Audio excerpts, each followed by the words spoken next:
My name is Susan Nyamai, Director, Nakuru College of Health Sciences.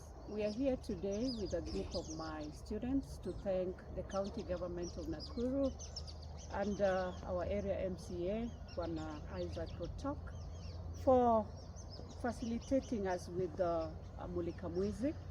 This will go a long way in protecting and giving us light during night.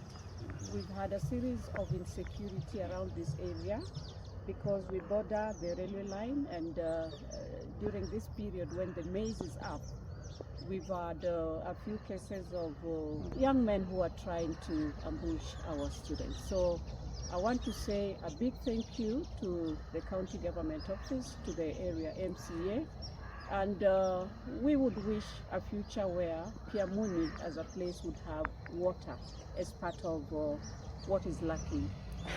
Asante sana. My name is Augustine Jerry, the principal Nakuru College of Health Sciences and Management.